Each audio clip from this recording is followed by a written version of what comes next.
If I'm picking up a handbook on performance management, it's probably because I have a performance management issue, problem, challenge, conundrum that I'm trying to think about. Today we're chatting with Professor Deborah Blackman about the publication of her new handbook on performance management in the public sector. Deborah, can you explain to us what the aim of the handbook is?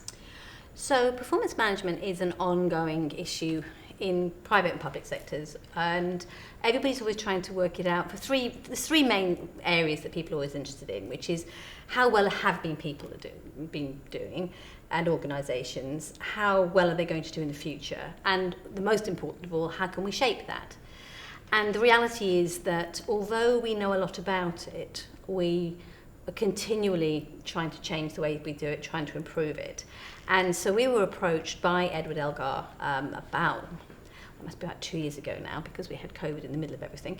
And they said, would you do the handbook on performance management in the public sector? And I said, well, what level are you thinking about? Are you thinking about it organisationally? Are you thinking about employee development or about employee level? What are you thinking about? And they said, well, yes.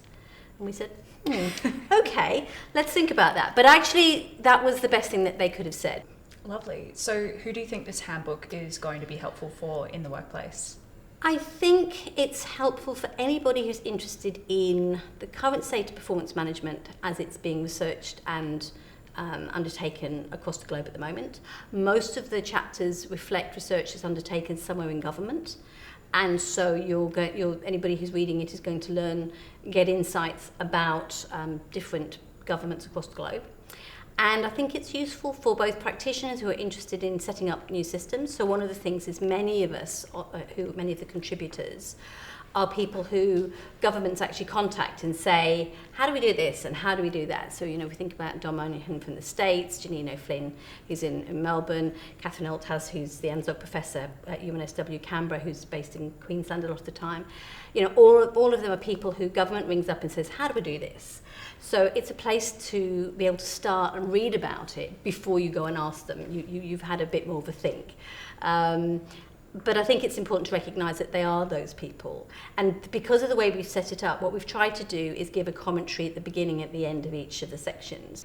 And without giving the game away, of course, what are some of the common challenges that people come to you with around performance management in the public sector?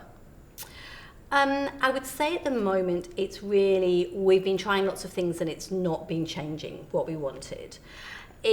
So we've got a lot of people in the book. There's work by Sue Olney and Karen Garner, and also by Sharon O'Neill and Jim Rooney, and they all work in the areas of measurement in very different ways. But the idea that if we're not careful, the metrics that we choose are often undermining what we do. So how do we rethink measurement? How do we rethink the way that we evaluate things?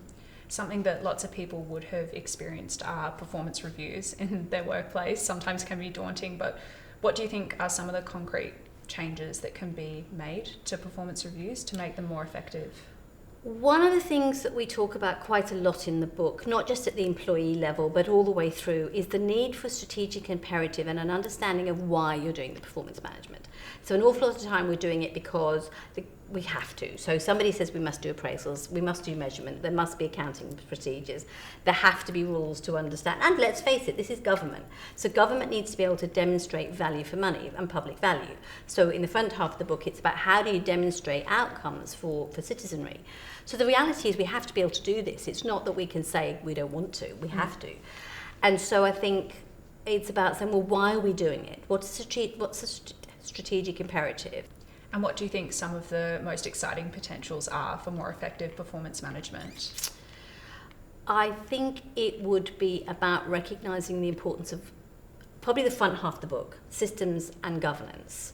I'm not saying that the back half of the book where the organisational employee work isn't really interesting, because it is, and it's cutting edge research, but I think it's more to do with the fact that it's in the context of we have to understand where the governance structures lie and how they shape the system.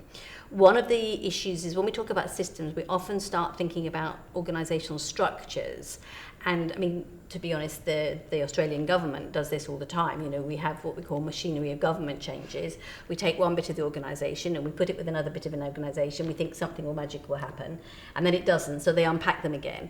And that's not to say that it couldn't, but the structure in and of itself is not enough.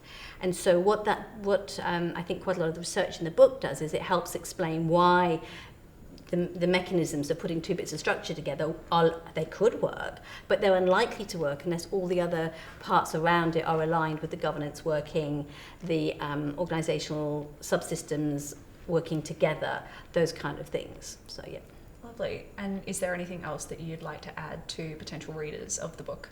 Why am I, if I'm picking up a handbook on performance management, it's probably because I have a performance management issue, problem, challenge, conundrum that I'm trying to think about.